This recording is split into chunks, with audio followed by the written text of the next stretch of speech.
Tizunade Senju, filha primogênita de Hayato Senju e Marina Senju. Tizunade tinha um irmão mais novo chamado Naoki Senju. Eles eram muito apegados apesar de terem uma grande diferença de idade. Quando seu irmão faleceu, ela ficou muito abalada, pois tinha um laço com ele muito forte. Ele vivia dizendo que seria o rei mais forte do mundo, e ver que seu irmão não conseguiu realizar o sonho, ficou muito triste. Após isso acontecer, ela pediu ao seu pai para fazer uma viagem para treinamento no Rio Cristalina por 4 anos. E o pai dela aceitou. Quando passou todo esse tempo, ela voltou ao reino já muito mais poderosa. Quando Tizunade voltou, seu pai anunciou que ela iria se casar com o príncipe Hideki Ryuga. Mas ela não gostou de ter que se casar com ele. Então ela e seu pai discutiram. No dia seguinte, perceberam que ela havia desaparecido.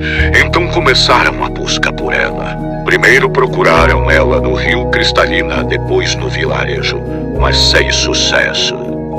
Depois de procurar em todos os lugares possíveis e não ter sucesso, o rei se encontrou com um velho sábio que tinha um poder de conseguir ver o que aconteceu com cada pessoa.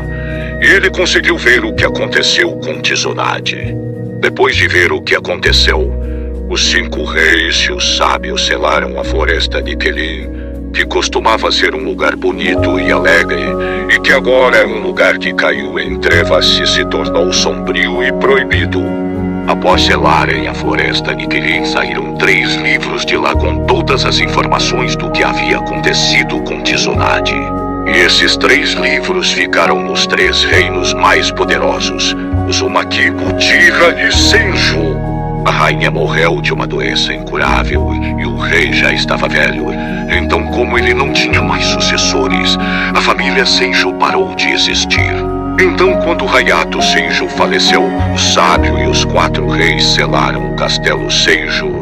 Poderes da Tizunade: super força, Hura, Byakugou, o Byakugou, ou o selo das 100 forças, é um poder de rank-se, ou seja, só obtido a partir de um longo treinamento que dura muitos anos.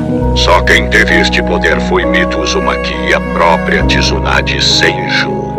Primeiro, os usuários da técnica ficam muito mais resistentes a golpes e demoram mais para se cansarem em batalha.